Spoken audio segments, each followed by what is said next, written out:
Here's a question for you. Can an old truck be as good as a new truck for the same amount of money? And the answer to that is coming up right now on the Fast Lane Truck.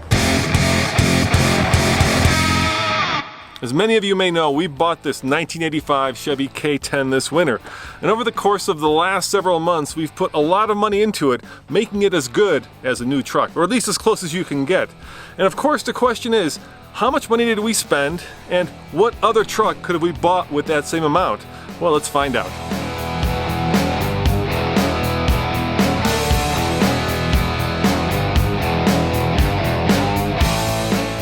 Does this bring back memories, Kent?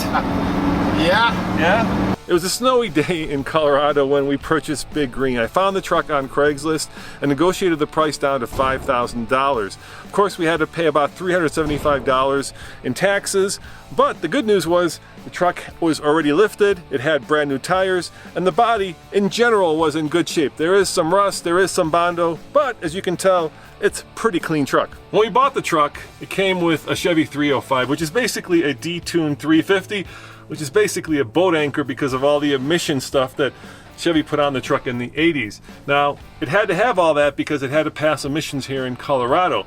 What have you done to it?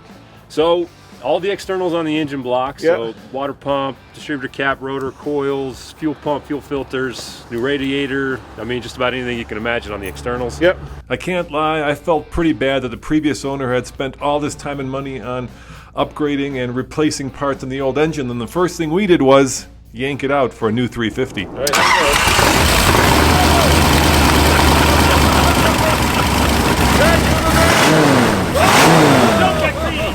This is a $9,000 crate engine that was donated by Chevy. Now, to get the engine to sound as good as it looked, we also called Summit Racing, and they were kind enough to send us an $800 MagnaFlow exhaust.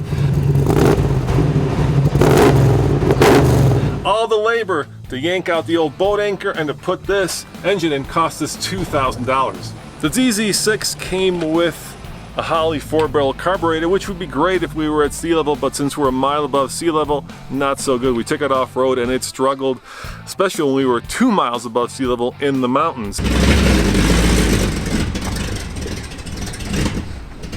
We called our friends at Summit again, and they sent us throttle body fuel injection. Now, that was not so cheap because with labor, it was $1,400 to swap out the Holley and put in the fuel injection. Unfortunately, the truck came in just a little too original condition. We had to replace this front grille as well as the rear bumper in the back.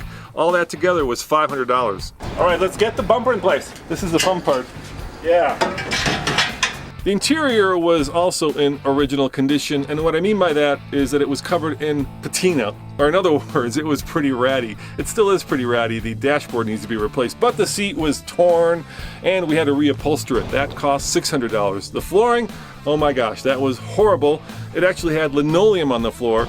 $250 for new flooring. We did the work ourselves, and perhaps the most reasonable expense that we ran into was fixing the air conditioner. That was $450. What we did for this one is we came in and we added a couple AC lines into the back of this brand new AC Delco compressor, number 8s, number 10 suction line, and a discharge line. Get the fan a little bit higher. Oh, that feels so good. In 1985, Chevy equipped the K10 with not one, but 2 fuel tanks, which may seem like a good idea until, of course, you have to go to the gas station and pull into one side to fill it up and then drive around to the other side to fill it up. But only one of our tanks worked. This one, the driver's side. The passenger side didn't work. So once again, we called Summit Racing. They sent us a gas tank. It was $60. Turned out it was the wrong gas tank, so we went to the parts shop, bought another gas tank. All in all, the 2 gas tanks, $120. So at some point I am going to switch the tank and see what happens. We'll either die or we'll keep going. We already know it runs on this tank, so let's try the new tank. All right, we're trying the new tank, guys. Passenger side tank, and I'm sitting on top of it. Yes. Okay. I'm watching the fuel gauge climb. That's very cool. I'm sorry that I can't just pluck the camera off and go, look. Of course, over the months, there were a lot of miscellaneous parts that we needed to make this truck right. I'm talking about hoses, I'm talking about washers, I'm talking about fluids, a lot of stuff. All told, that was about $500 in miscellaneous parts that this truck has now eaten up.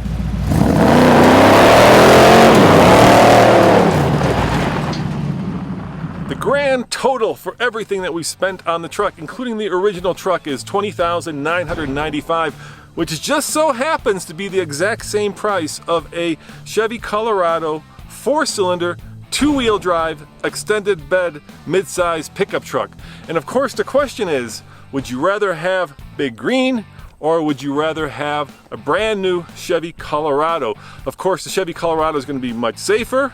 It's definitely going to be much more reliable because things are always breaking on this. It's certainly going to be a lot more fuel efficient, but would you rather have that truck or would you rather have this truck? Now, that's a question for you to answer. I know which truck I would rather have because we bought it.